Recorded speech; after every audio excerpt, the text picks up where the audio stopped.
Hello and welcome to another Seismic Cinema podcast for the Republic.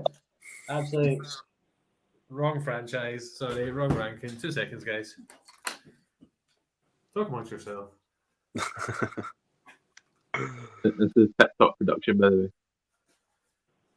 I've been invited onto a professional. That's more like it, eh? That's an improvement in what I normally look at when I see you, Colin. My eyes are the wrong way around. So, welcome to a special Seismic Cinema podcast. Do you think anyone will be able to guess what we're doing? Venom. Yeah, we're going to watch the Venom movies. Actually, Venom's not been invited to this party. He just crashed it right now. Paul, I did a pretty good Venom impression earlier, didn't I? Yeah, it was like a cross between an old man and, I don't know, somebody that can talk. I just don't know Venom's voice well enough to do it justice. Strachan, you any good at Venom impressions? I was actually just thinking about that. It's not really an easy one. It's like, hello, Eddie. No. Hello, we are Seismic Cinema. That just sounded like an angry old man. Right, it's over now. My glasses have steamed up. Let's get into it. Right, we're Seismic Cinema. We're joined by Spider Pig and Miles. So we've got our theme names. We are joined by Mr. Andrew Strachan, regular guest and host of Strachan's podcast. What's happening, troops? How we doing? It's his StreamYard debut. It is, aye. It's a nifty little tool you got here. I've unfortunately not been able to cut my hair before it, and it's absolutely wild right now. It's doing its own thing. So we're just going with this, the natural look. We're just going with it. And Miles, aka Paul, this was your choice of ranking this week. So in case people haven't already guessed, what we're going for? Yeah, we're going for our ranking of the Spider-Man movies since I finally watched No Way Home. I think you were the last person in the world to watch that film. Around about the same time as Cammy, actually. I managed to force Cammy to watch it as well. So we're going to cover the 3 Sam Raimi films, the 2 Amazing Spider-Man films, the 3 Tom Holland films, and Into the Spideyverse. So those are the 9 films we're going to cover. Venom was not invited to the party. And my alter ego is not very happy about it. So I think we'll go Strachan first, and then Paul. What do we normally do? Is it the person who chooses it goes second? I have no idea what we do. I'm happy to go last if you are happy. Okay, we'll go Strachan, me, you, them. Nice one. We'll count down from 9 all the way to 1 and give a wee flavour of our choices as well. So, Strachan, what is your 9th and last place? So my last place is probably not surprising to too many people, just because this normally what people say is probably the worst one of the bunch is Amazing Spider-Man 2. It's just, there's some good aspects of it. The scene with spoilers coming up, but you know, it is a ranking. So when Gwen Stacy dies, what? Paul's not seen it. Have you not seen it? It was an in-joke from the other week. I was going to say, you made me panic. And I was like, we're going to say, why are we doing a ranking of movies you've not seen? It's obviously not going to be at the top. But yeah, that scene I thought was handled really well. Andrew Garfield is a great actor, and I actually like his portrayal of Peter Parker. I think in the context of him being like a Peter Parker in an alternate reality where he's a kind of cool skater punk, I quite like that. And so I kind of more okay with it now, but I still just think it's a jumbled mess. Neither of the villains are that compelling. The Rhino is awful.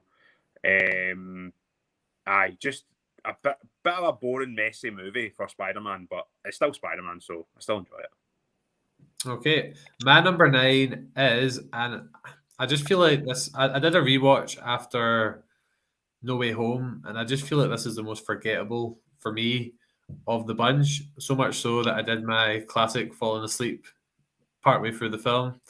I went for the Amazing Spider-Man 1 as my last place.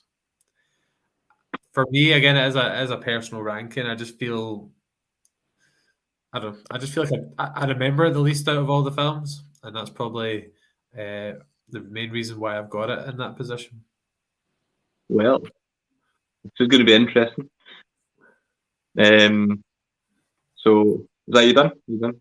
Yeah, I didn't have that much to say. Like, obviously, there's a lizard in it, and pretty sure Emma Stone's in it in that one as well. But it's just, yeah. Fair enough. Fair enough. So my last place is Spider-Man 3, Okay. the Sam Raimi one. Just basically because I can't get out of my head how bad, like when he gets the symbiote, how cringy Peter Parker is. Like I watched it on TV like not long ago, like just on normal TV, Yeah. and I couldn't sit and watch it. It was that cringy. I was like, what are you doing? Why are you like this? This is not. It's just not cool or funny or anything. It's just my skin was crawling just watching it. So That was I probably, definitely agree with that was not probably the cool. symbiote attacking your skin. wish it had attacked my eyes. Okay, so we've all laid our least favorites on the table, but I think with most rankings, it's not like we hate. Well, Paul might hate that film, but I don't hate Amazing Spider-Man 1. I just don't remember a lot of it, to be honest. I don't think he didn't. I think it wasn't that interesting to find out what happened to his parents, or at least the story they told wasn't that interesting. I don't know. I just didn't find it very engaging. So, Strachan, your 8th place? My 8th place is The Amazing Spider-Man, because like I just feel like it's the most kind of forgettable of the different franchises of Spider-Man. I do like this one a little bit better. I just feel, I mean, the plot about like an evil lizard wanting to turn everybody else into lizards is like really silly. They even make a joke about that in No Way Home, where like Jamie Foxx is like, "What, you're going to turn everyone into lizards?" And he goes, "Exactly." But I don't know. I just feel like it's more an origin story is always fun. It's a bit more interesting.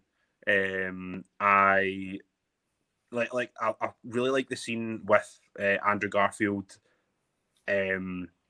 And he finds the criminal and he's like webbing him up and he's kind of giving him the old kind of quippy Spider-Man is what you'd expect, because up until that point we hadn't really had that with Tobey Maguire. That was one of his kind of shortcomings.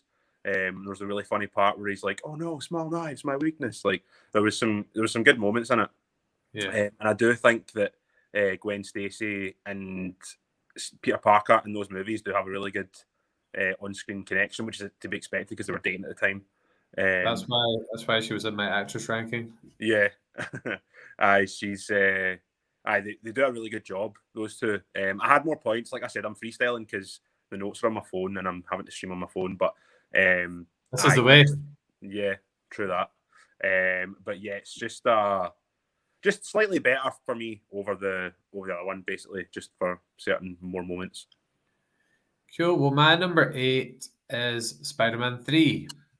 And I feel like the first kind of half or the first 3/4 of the film are actually quite decent. It's actually in a lot of places quite a decent movie, very action packed. To me, it's got more action than Spider-Man 2 does. I feel like that is maybe a wee bit slow in places, but it's the main criticism for it. It's just cramming all those villains into the one movie that didn't need to be there. So you've got Venom, you've got Harry Osborn's Goblin, and you've got Sandman as well. So it just, and as you said, Venom is awful in that movie, and they just crammed far too many villains into it to do them justice. But I think it's not last for me because I think it is quite enjoyable, apart from like I'd say the last third. Yeah, you remember that? Was it you that showed me that YouTube video where, like, you know, when he's creepy and he's like dancing down the street going like that stuff, and he's doing his wee twirls and stuff, and then they've done an edit where they cut all the music out, and it's just like normal noises. It's just him going, and all the women are going, "Ugh, get away from me, creep." What is it they call it? Billy Maguire, the kind of emo Tobey Maguire. I do think that's quite hilarious. So that's like one of those like that was the cringy bit I couldn't get past. You'll get your money when you fix this damn door.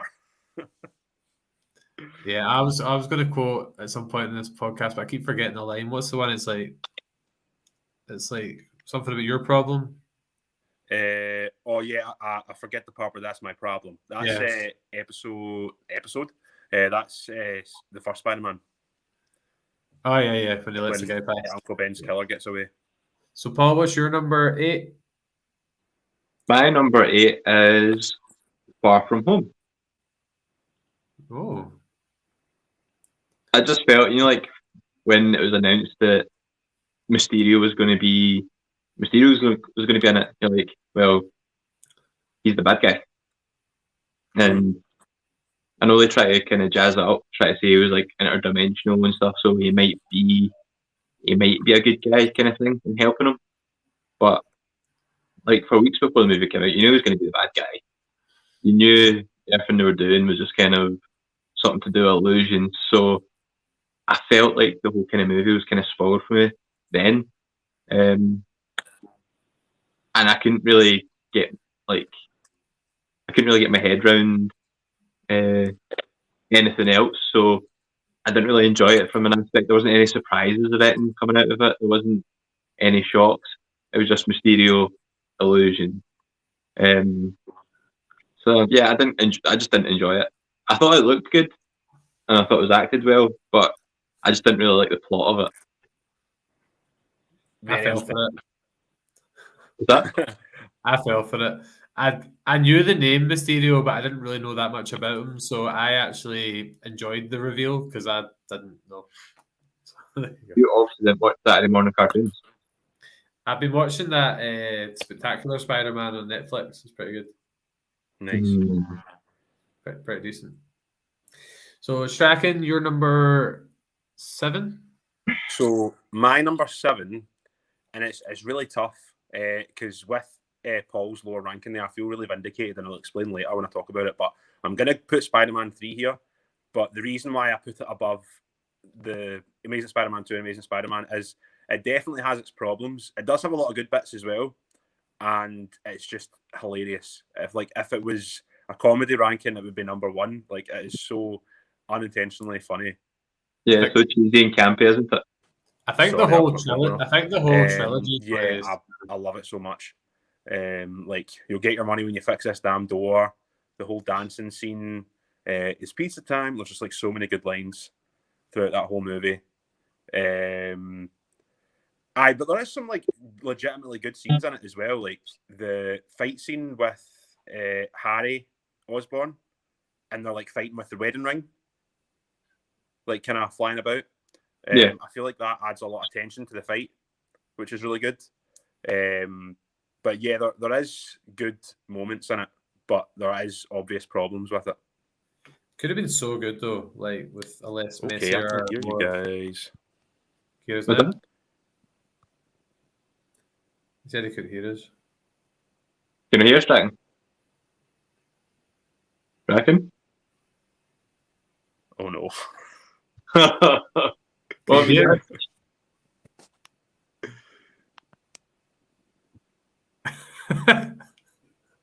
Oh Jesus!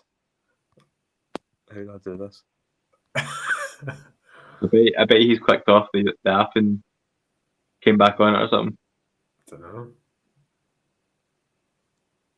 This is going to sound really weird on the audio now. Oh no! I've totally ruined this podcast. But Paul, why has this happened? Well, freestyle. You were on number. That was Strachan 7, wasn't it? No. Either way.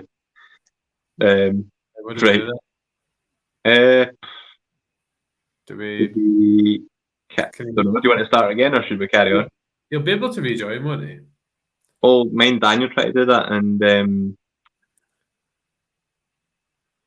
he can't get his audio. I will crack on. If he gets back on, he gets back on. If he doesn't, he doesn't. Yeah, you can just. Oh, there he is. He's there. Oh, thank God. Did you hear me talking that whole time, or was I quiet that whole time? You did. You did hear you talking. You didn't say any. Okay. You didn't say any bad words, so it's fine. Yeah, but you did hear me saying I've ruined this podcast.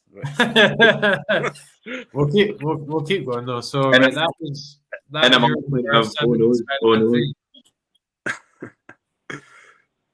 It was like the most pointless alarm ever went off, and I don't know what the hell happened to my audio. But I don't think I had it. I don't think I had it in me to start this one from scratch. Yeah, I know, not at this time. To our audio listeners, Strachan's audio went out and he fell out of the podcast, but he's back now, so that's where we are. So back into it. You just finished talking about Spider-Man 3 as your number 7. Yes, indeed. Okay. I pretty much, yeah. I didn't realize it was a problem until I'd stopped talking, and then your lips started moving, and there was no Right. sound. We all good now, though, yeah. Yeah, we're all good. We're all good. My number 7 is my least favorite from the most modern trilogy. My number 7 is Spider-Man: Homecoming. It's my least favorite out of the 3, but it's still really enjoyable. I don't know if it's my main issue, but I don't know if I like how kind of technologically advanced they made the Spider-Man suits in this trilogy. It kind of feels a bit more like Iron Man's film at times, and he kind of overshadows Spider-Man a fair bit. It is still really enjoyable, but I think it did take a wee bit getting used to him having all the gadgets and basically being like the new Iron Man. Don't know if you've got any thoughts on that. I'm okay with it. I think they needed to make a way to kind of bring Spider-Man in and make sense of the rest of the team, and I'm totally happy with it. And I think as the movies have progressed, he's managed to escape Tony's shadow. But I definitely do understand why people don't like it. But I don't dislike it. It's not one of my absolute favourites.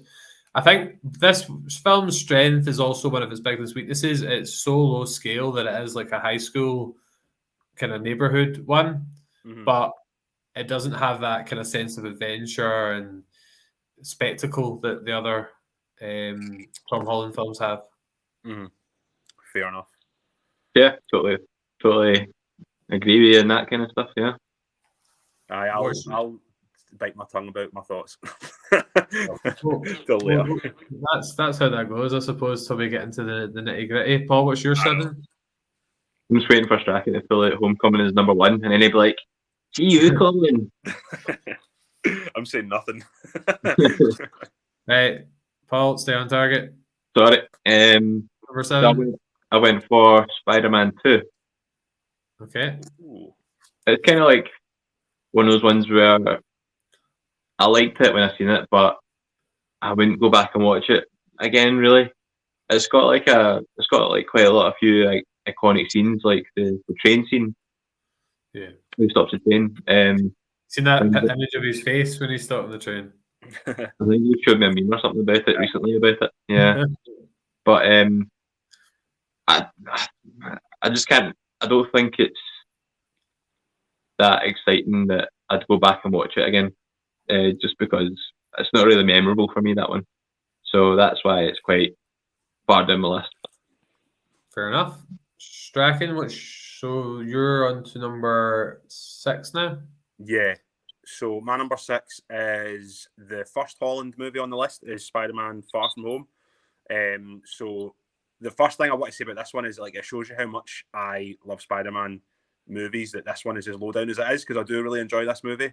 But I just feel like it's, compared to Homecoming and No Way Home, it's just a whole level below. Like mainly because the villain, and I don't think that Jake Gyllenhaal's performance is bad. I just don't think he's anywhere near as compelling as any of the ones in No Way Home or The Vulture. And the twist is like like Paul said, it's really obvious. Like it's coming if you know Spider-Man at all.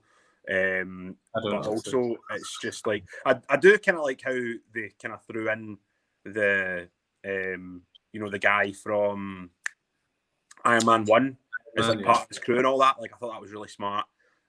But I Tony Stark built this in a cave with a box of scraps. I really hope I got that right. That's a good line. But I was kind of getting a little bit sick of like, Tony Stark's pissed somebody off, and sorry for my language there.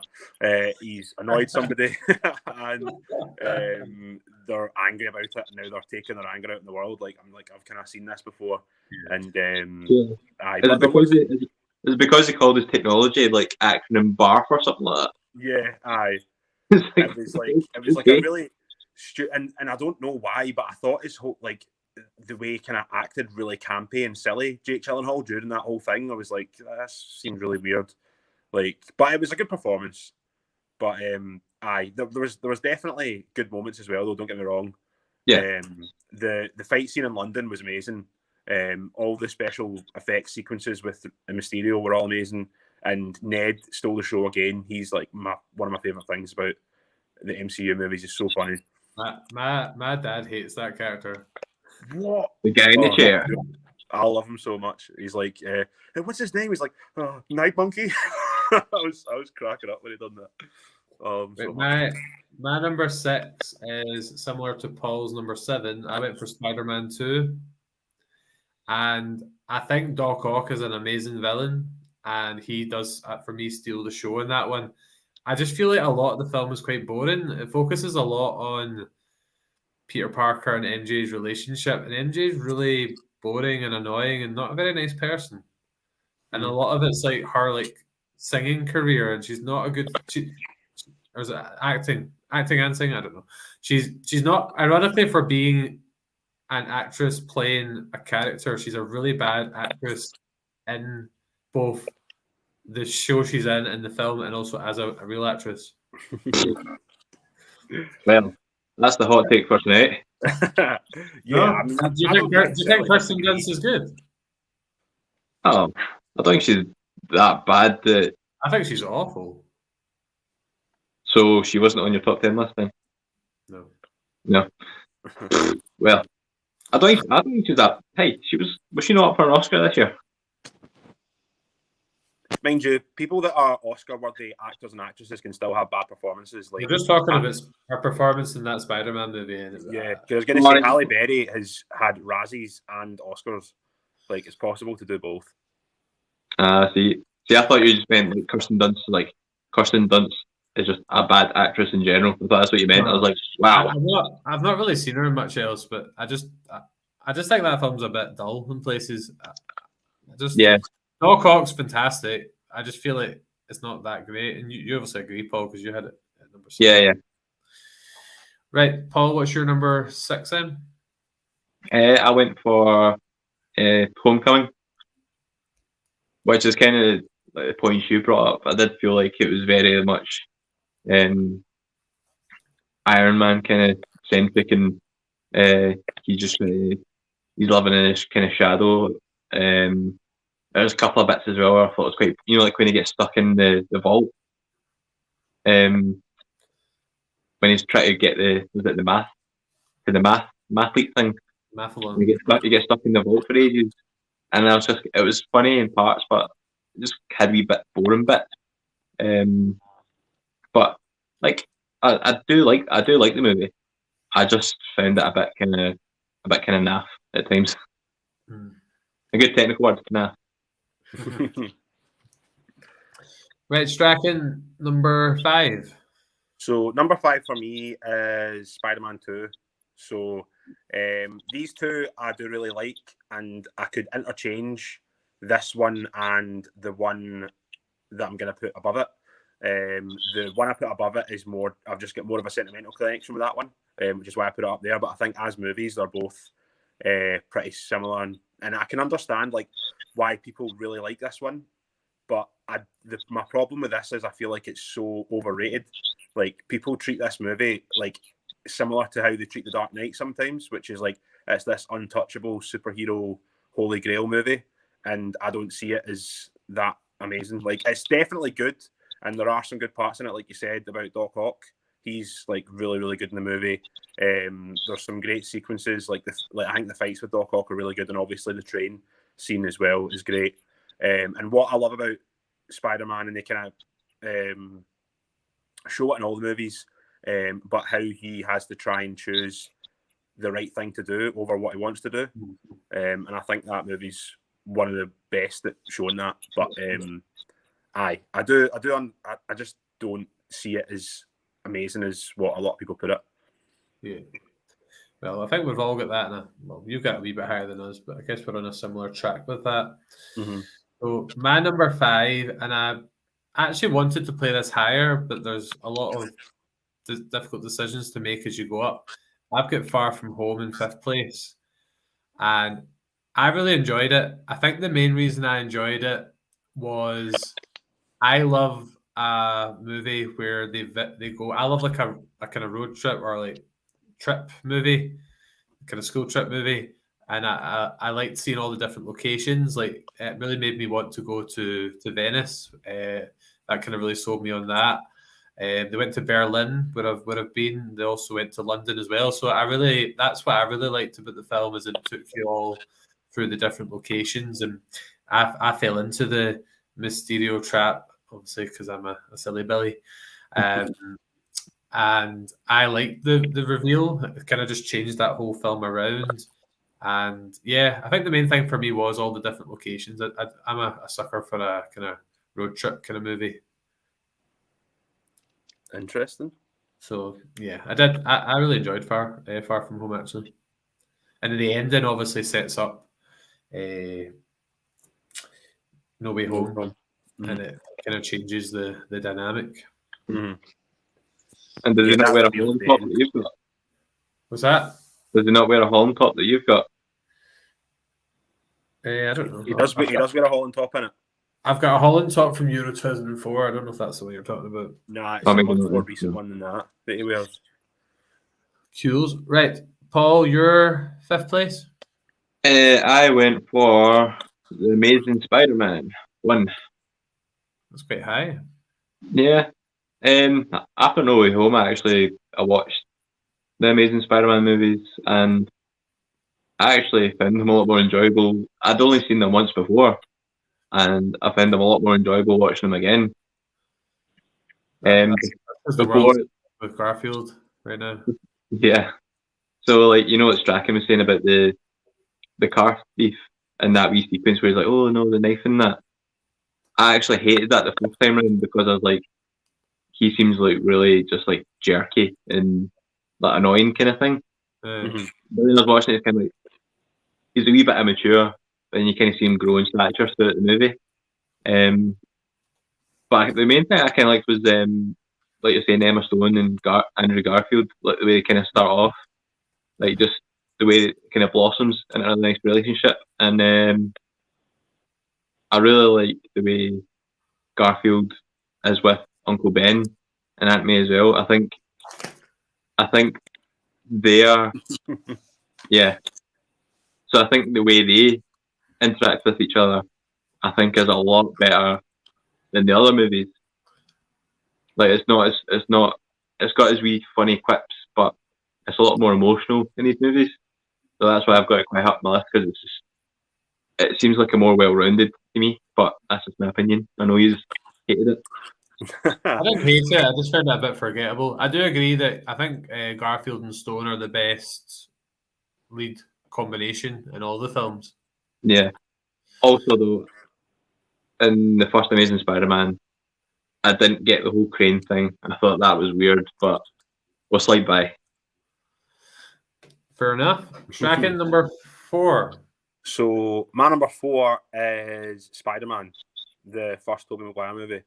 And like I said, that I have that just above Spider-Man 2. I can interchange those two, but like I said, I just have a much more sentimental connection to that one. And also, I just love the Green Goblin again. Like, he is hilarious in this movie, like so funny. But what I really love about the Green Goblin is, like, you don't see this often in comic book villains anymore, but he just loves being evil. Like, he just is enjoying himself being, like, causing absolute chaos. And he's just so over the top that it's hilarious and so entertaining to watch. Like, one of my favorite parts of it is he's standing, I think it's standing on the Golden Gate Bridge or something. I don't know exactly what you call it. And he's holding in one hand like a cable car full of children, and then in the other hand he's holding Mary Jane, and he's like, "Let die the one you love, or suffer the little children." And then he drops them both. Like, it's so unnecessary. Like, why are you killing all these children? And the bit where he's in the fire dressed up as the old woman. Yeah, it's like he dresses up as an old woman and like does us like scream and everything just to get the jump on him. But the best part of the movie, I think, is the fight scene with the Green Goblin and Spider-Man at the end in that old house. That scene is awesome, so good. But yeah, it's just again like the kind of Tobey Maguire, Sam Raimi movies. They all kind of have a similar tone. Like it's all like very campy, and there's so many memeable moments. But they also have like some really good emotional moments and like cool fight scenes in that as well. So like they aren't quite on the level of some of the others, but I do really enjoy them. Shameless plug. Green Goblin was actually top of my movie villains ranking in one of our previous podcasts in the pre-StreamYard days. It's an audio only, but you should check it out, folks. Yeah. Shameless plug. Right, my number 4. I really wanted to have this higher, and I did a ranking just for fun before we started the podcast, and I actually put this first, having just rewatched it. It's a real hot take, but might not be as hot as we think. I put Amazing Spider-Man 2 as my 4th place, but I really did want to put it higher. Creepy Green Goblin in this one is creepy as things go. But as we mentioned before, Emma Stone and Andrew Garfield's romance, the tragic death scene, which is multiplied by 1 billion when you've seen No Way Home, and see the No Way Home bit, obviously we all know it, when he catches Zendaya.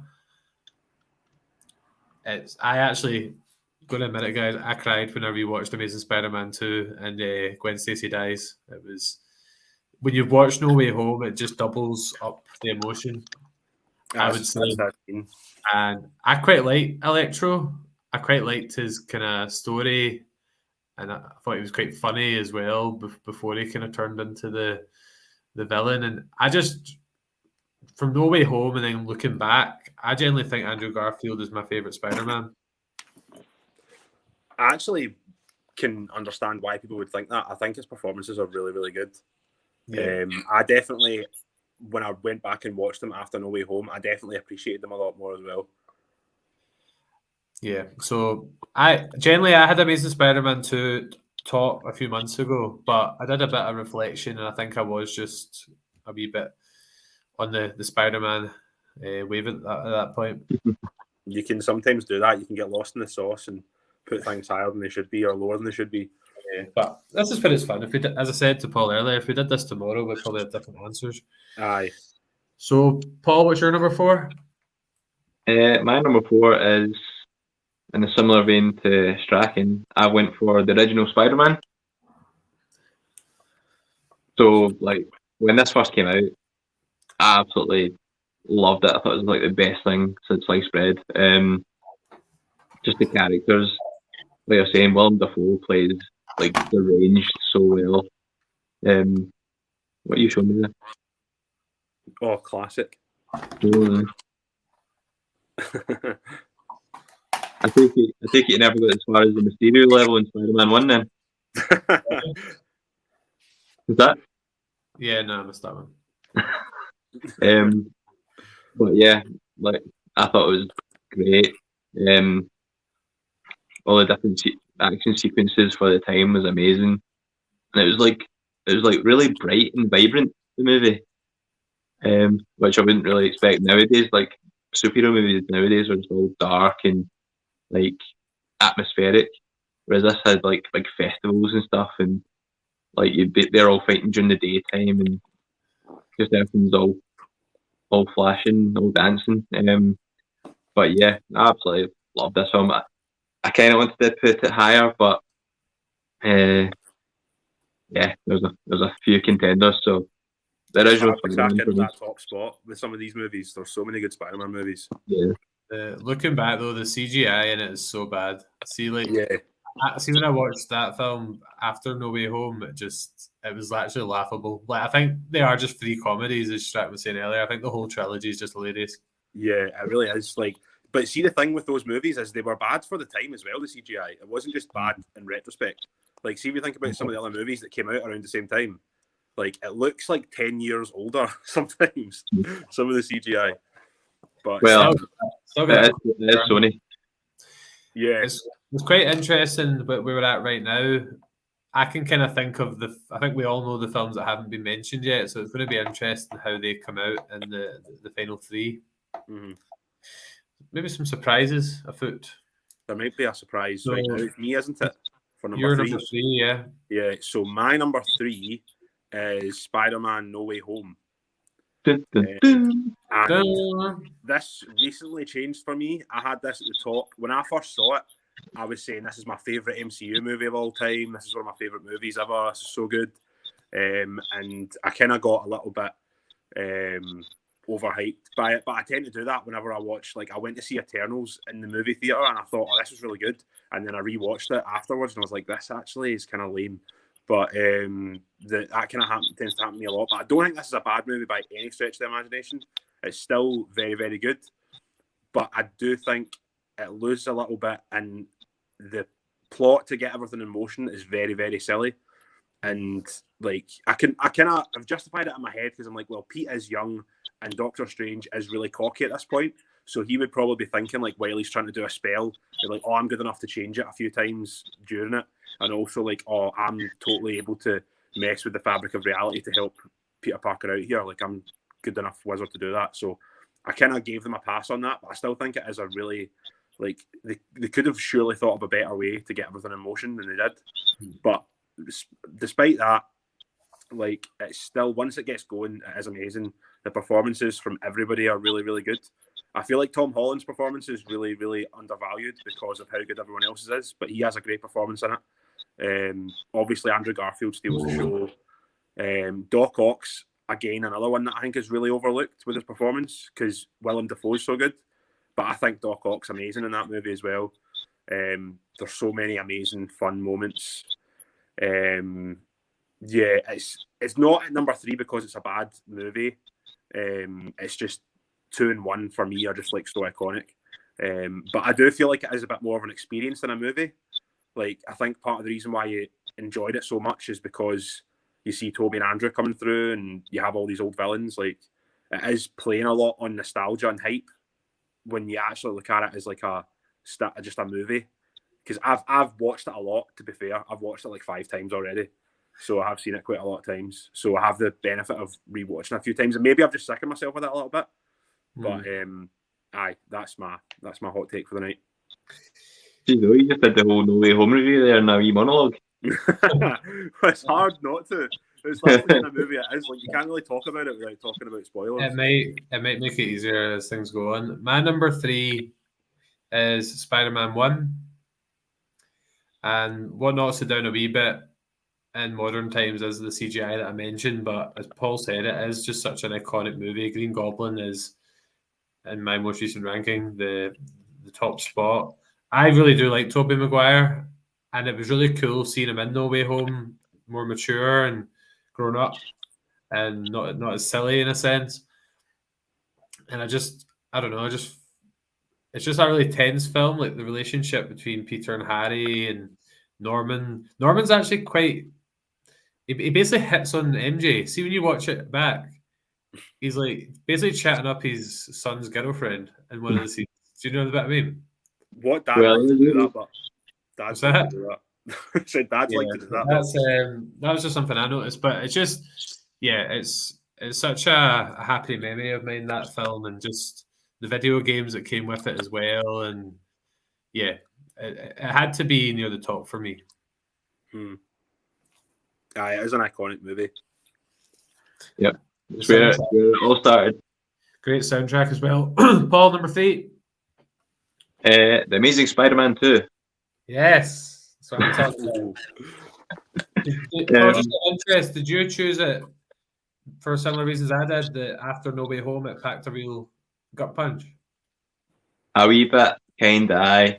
But as well, I forgot how, like, I was saying about The Amazing Spider-Man 1, but I think this one more so is more emotional because Uncle Ben's not there anymore. And the way Andrew Garfield is with Aunt May, he's still doing that. That count as product placement. Am I going to need to pay money now? Unless we're getting sponsored by Uncle Ben's Rice, I don't think so. It's actually Ben's Originals now. Be one of the more insensitive marketing campaigns out there. They were. Anyway, I lost my train of thought because of Rice. So I think it's just more emotional, and I actually quite like the way they kind of they go into his past, like his parents, try and investigate how they kind of died and what the kind of big conspiracy was.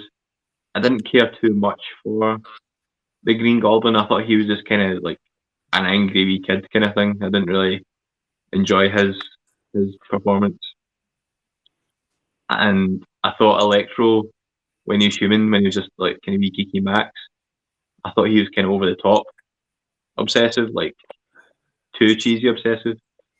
But I like the soundtrack of it. Like, like when he's getting angry and it's just like he hates me. It's like kind of really like grungy. It's really weird to describe. But it's kind of dubstep, the soundtrack and that, isn't it? Yeah, kind of. Yeah.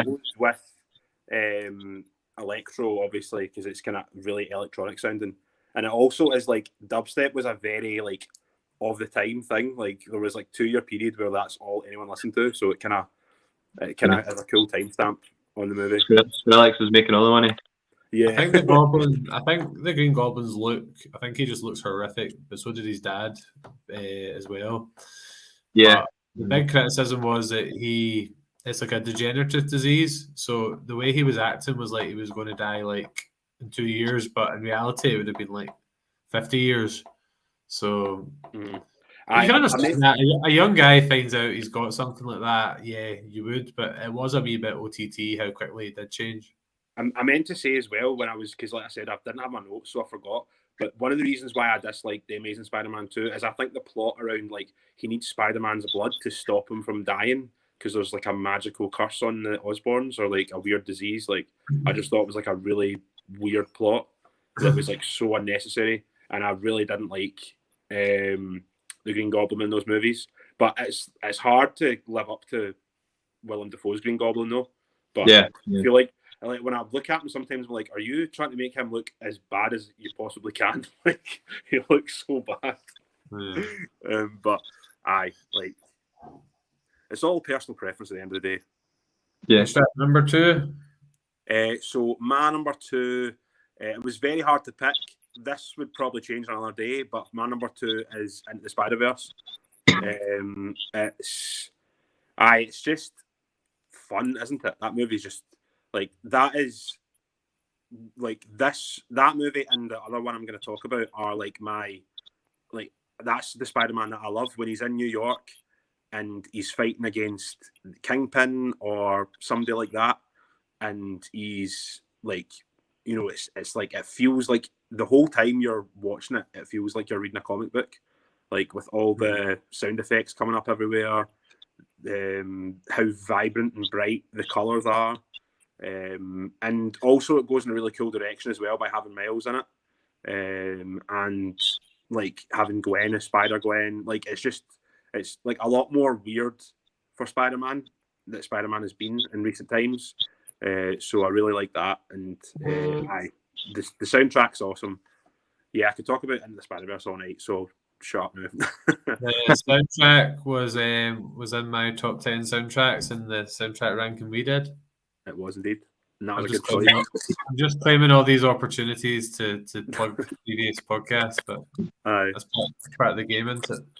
How can you squeeze Book of Boba Fett in here? You just did. Oh, there we go. Right, so my number 2 is No Way Home. And similar to what Strachan says, I think the first kind of third, maybe not third, maybe the third, is a bit messy, as you said, in terms of how they set it up and the fact Doctor Strange is willing to make that bigger change just because Peter and his friends didn't get into college. But once, even when the villains start to appear, it does go a wee bit slow. But once Toby and Andrew appear, it's just amazing from there on in. And just the way they got the 3 of them to work so well together, and they did seem like brothers more than anything else, and just the callbacks, the emotional moments, the bit with Andrew Garfield's Spider-Man catching Zendaya, there was just so much to love and they did the emotion really, really well, and that could easily have been messed up having them all together, but it just worked. It just worked so well, and it was a real treat being in the cinema Yeah, when it it happened. could have been real fan service, but they kind of balanced it well.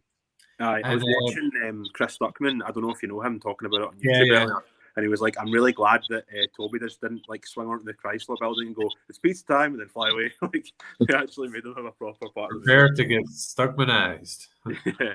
I love a bit of Chris And Stuckman. also, just the humor was so good at times. Like, see when Andrew Garfield's Spider-Man arrives in Ned's, is it his grandma's house? Yeah, Yeah, He's climbing about the ceiling, proving that he's Spider-Man, and then he's getting told to get the dust out at the top corner. I think that was really well played. mm-hmm. So that's my number 2. Paul, what's your number 2? same as you, brother. Nice. Ooh. So yeah, it's basically the same as you guys. I did find the spell thing like a really weird plot, and I kind of knocked it down a wee bit because like you get all these great villains and you're expecting like an epic fight for the ages, but I felt like the villains got defeated real quick in quick succession at the end. Like I was kind of thinking the battle was a little bit underwhelming at the end. yeah, like I felt like it was just like 1 minute somebody was like I think it was a lizard was knocked out the fight, and then it was like Sandman, and then it was Electro. It was just like boom, boom, boom, straight one after the other. There wasn't like it was only the Green Goblin that had a kind of he appeared afterwards Yeah, and had a bit of a prolonged fight, but and that was that kind of annoyed me a wee bit. So I was expecting some big epic battle. the villains never really felt like much of a threat apart from the Green Goblin, didn't they? Did they? Yeah. Do you not think Sandman got really shortchanged? Well, I thought he It was going wasn't to be really like worth being there. Was that? Yeah, I think it was hard to fit that many villains in a movie, though. I think they did a pretty good job with that, all things considered. They did kind of give Green Goblin a lot, to be fair. Yeah. But it's kind of understandable, though. Like, he is so good. Yeah. I don't think Sandman's inherently evil either. I think he just wants to get back to see his daughter. Yeah. One of the best lizard was moments in really the... Sorry, fun. Sam. That's all right. I was just going to say the lizard was basically like may as well not been there at times. He was there just to make a few jokes about how silly he was. Yeah. One of the best moments in the film for me was when there was like the Spidey sense went off, and then the Green Goblin just appears. Like, it changes from Norman back to the Goblin. Oh yeah, it just follows him like the camera's like in his face. Yeah, I thought that bit was really, really good. Yeah, I love the line when he's like, Norman's on sabbatical, honey." You do quite a good Norman Osborn, Trent. It's better than my Venom. Thank you. I'll take that. Can I do a process of elimination here? I think Strachan's got Homecoming, and me and Paul have got Into the Spideyverse. Would that be right? That's correct. So is this where Strachan goes, Colin? I don't dislike the film. It's just my least favorite out of that trilogy, and that's just.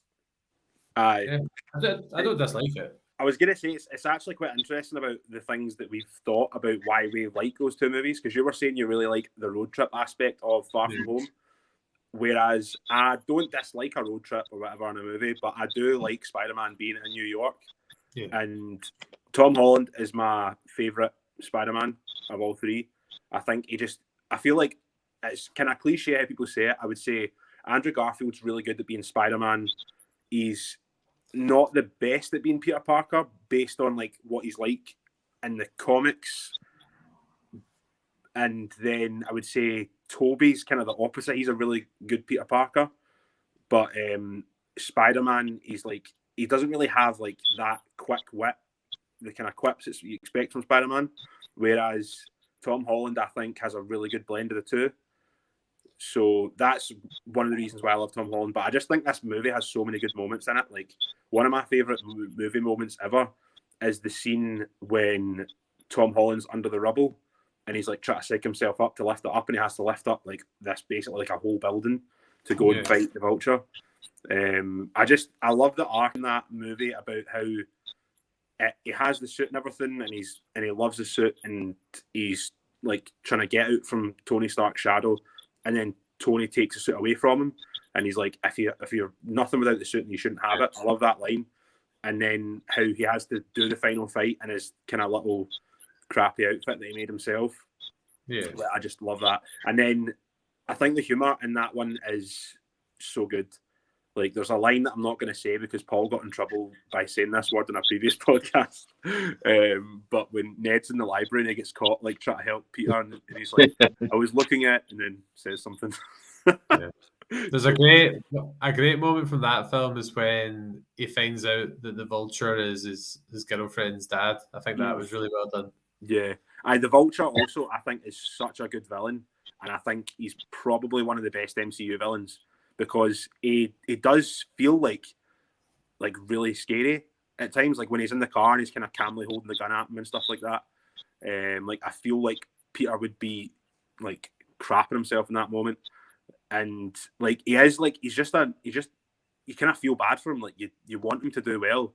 Like at the very start when they kind of show how that whole like I can't remember what they're called. There's so many divisions of the government in Marvel, but they kind of come in and they're like, right, okay, you've got to stop doing what you're doing here. And he's like, I just hired all these guys. We've got to pay all these guys. So you can see he's not like an evil mustache twirling villain. Like he's the opposite of Green Goblin. He's not like I'm evil for the sake of being evil. He's a guy that just wants to make it for his family, and he'll do he'll forced into it because of circumstances.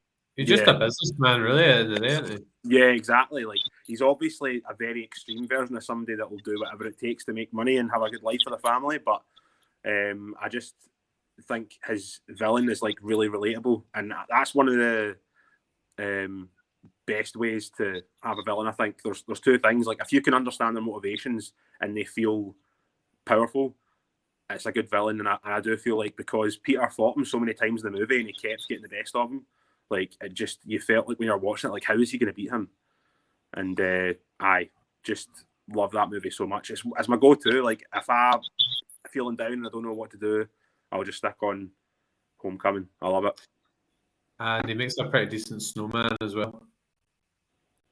Who? Michael Keaton. Oh, right. Jack Frost. Oh, right. I've literally, I think this is the only Michael Keaton movie I've ever, apart from You've not seen Jack Frost? That's a Christmas classic. I've not seen Jack Frost. The only other movie that I've seen Michael Keaton in, obviously know he's in the Batman movies, the older ones, but I've not seen them. But see that movie with, is it A Shot at Glory? With Alan McCoy. Right, okay. He's also in, he plays like the owner, the founder of McDonald's and the founder. Oh, right. Oh, I heard about that actually. Yeah. So, Paul, since we have the same first choice, will we just be joint one and then we'll sign off for the evening? Yeah, but can I mention one more thing on the way home? Sure. How funny was the bit where Tobey Maguire shoots his web and they're all like, oh, where did that come from? All those scenes were so good. Like, see the bit when they're all talking and they're talking about the villains they fought and stuff. And then Andrew Garfield's like, I just fought a guy in a rhinoceros machine. I found that so funny because it was just like so, like, it just sounds so ridiculous. When you watch the movie, it's ridiculous. So meta, like, he's basically moaning that essentially he didn't get a third, like, because when they numbered each other, and it was very kind of self-depreciating, like, he's like, because he was originally kind of considered the worst. His movies are considered the worst. But ironically, now he's just had such a rise in popularity, I feel, because everyone's talking. He stole the show in that movie. He was incredible in that movie in the short space of time that he got. Yeah.